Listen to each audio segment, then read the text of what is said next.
Hi guys, welcome to my channel, and today I am doing a bridal glowy but matte foundation look. If you guys are interested in not looking sweaty on the day of and keeping your makeup in place and making sure you are defined enough to show up on camera, this is the look for you. I want to show you guys how I create this look, so if you are interested, please keep watching.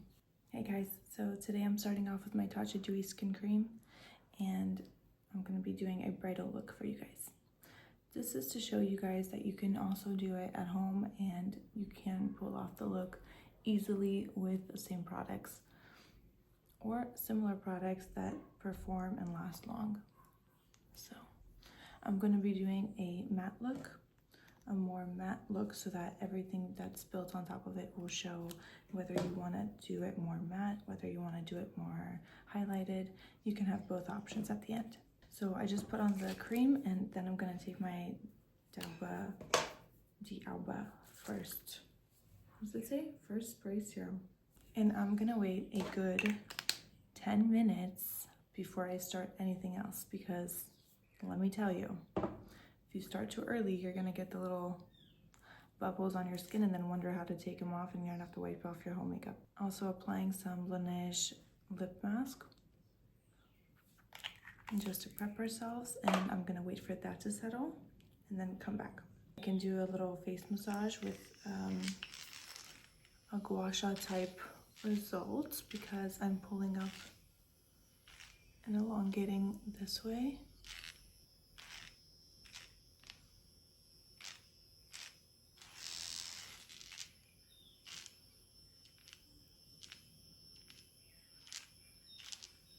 I'm going in with the NARS Radiant. I'm gonna go in and settle the foundation. It gives it a very smooth finish. I want to cover it all the way to the tip of my eyebrow. That's where I know the brightness will fall when the light hits.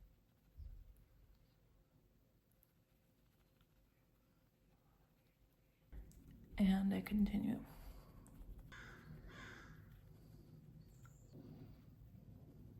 So I want to do my eyebrows because I can't stand looking at this empty space. It does not look good.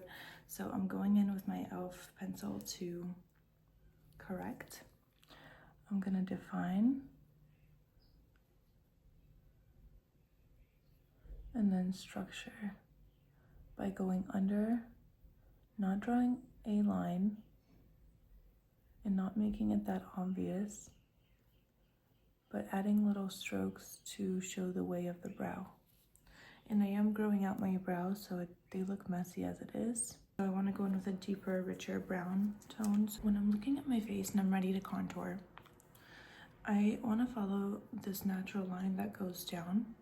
So for example, here, you see the tip of my cheekbone, you can tell. And I'll go towards my lips. So that way, if you cut off your cheekbone and you go really high up, you put the focus of the face up here. But if you draw the line down and you connect it so that everything kind of flows up and it seems more compact, if that makes sense, you have your whole face acting in this makeup world, you know. I try to avoid putting my cheekbones here and then up, because it gives me these round cheeks.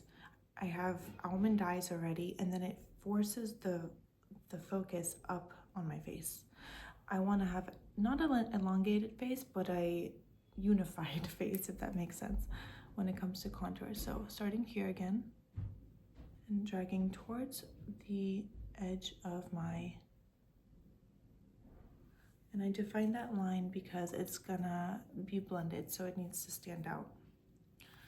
When it comes to forehead, I wanna shorten it just a little bit, but it's more for having a sun-kissed look. I go off into the sides, right above that brow on the edge, right here. And then nose, so I'm gonna go like this On the nose, I do like to be a little bit more rounded, and then I draw my lines back here. And then define into the eyebrow.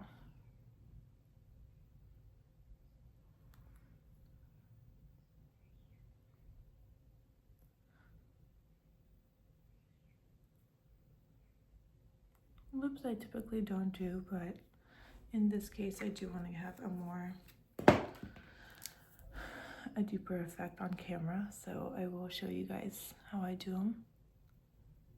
Another way I make this happen is by using a white pencil on the rim. I can also include that to show you, and then I blend everything out.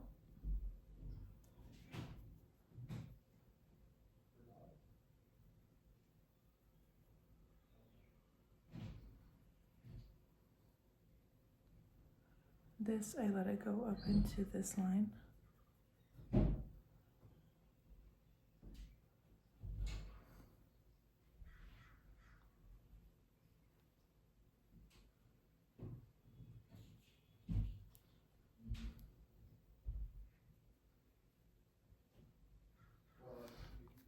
I love this brush because I just flip it and I have my other side ready to go. So then I'm gonna blend this in carefully.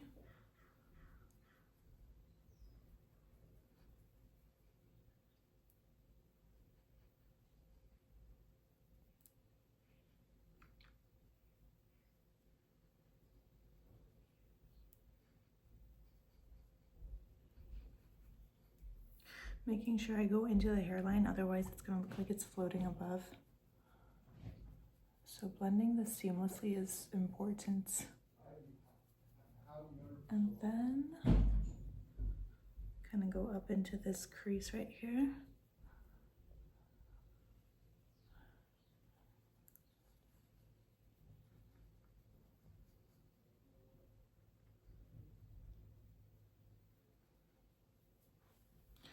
And now when I set this and add powder, the look starts coming together.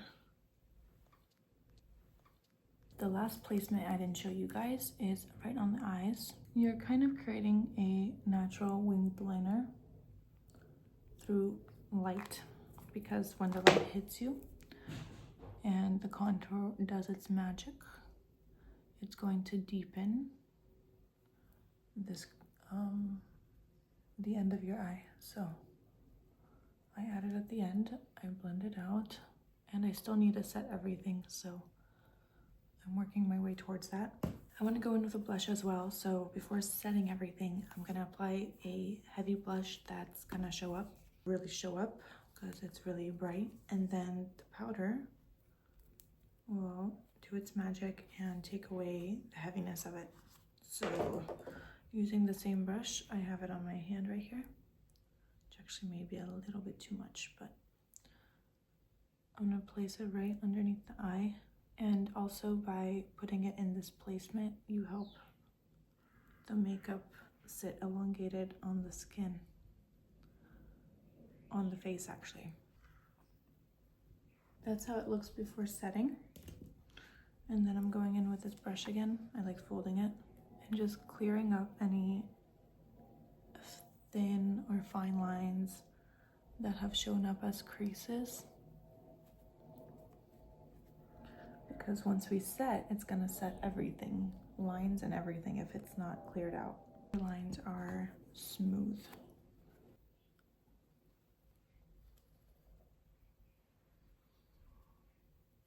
You guys, I love using this white pencil. I put it right on the tip, on the outline of my lips. It gives like a halo glow above the lips with tones. So I have my blush on, I'm gonna add lips, and I'm gonna go back to eyes.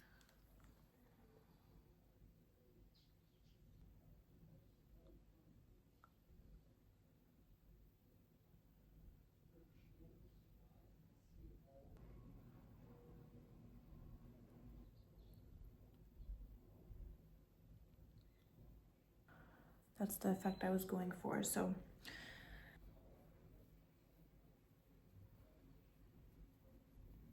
that's the cheeks. And if you really want to add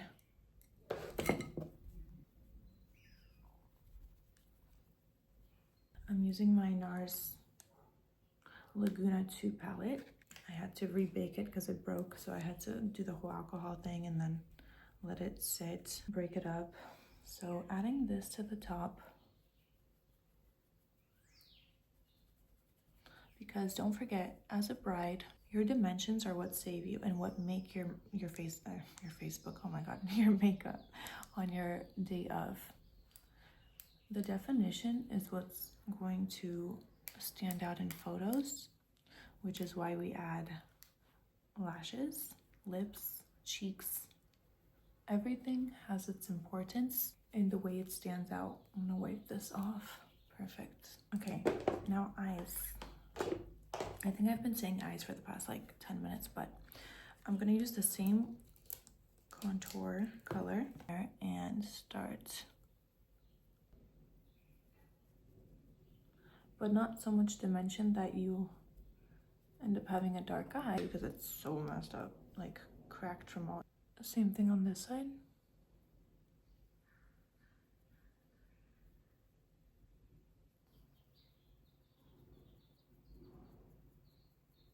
My nose, just a little like that. There's a deeper tone of brown on here that I'm gonna pick up with an angular brush.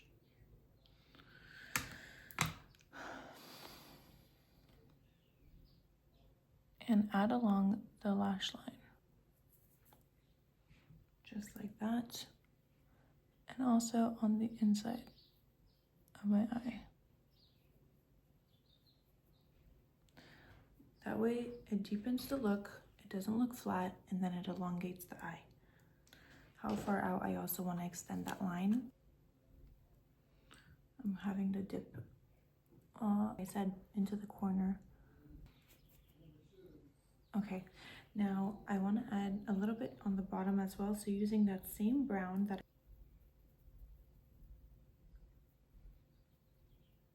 I'm gonna use the black one since it's in front of me. Using a black pencil. Most last and final steps. Let's add mascara on the eyes. To be honest, I was thinking about doing lashes, but for a more natural look for the day, I might not. I might take them off, but to show you guys the effect it does have on photos, I will add them. So this is me with just mascara. Here's the makeup, and let me show you the difference with lashes now. And now, as you can see with lashes, how it really defines the look, and from far away when you go and take a photo, your eyes just pop. So girls, don't skip out on the lashes on your big day. You can go natural to bold to medium to clusters at the end. I did wispies. I did the Ardell wispies today. They sit pretty well. My biggest thing is, are they gonna come up during the wedding and then you're gonna wonder how to glue them back on? In that case, you have to apply them very well with, here's how I do it. So I'll dab a little dot of the glue. I'll hold the lash with a tweezer, and then I'll hold it in the middle. I'll take another brush, I'll dip it in the glue like this, and on the lash I will cover it with the duo glue specifically. I like that one, and focus on the ends. And then when I let it dry a little bit, I'll close my eye, I'll look down, and I'll place it in the middle. From that point, you start molding it. You start putting it into the corners and making sure you get closest to your lash line as possible, and you get your lashes on that way. If you're doing clusters, you start towards the middle of that eye and build out towards the end. You see how far out or how long you want the ends to be, and then you build out towards the middle. So you could start in the middle or start at the end, depending where you want to see how your end of your lash falls. But yeah, so I hope that helps, and I hope you guys like the look. And if you do recreate it, please show me. I would love to see it. And thank you guys.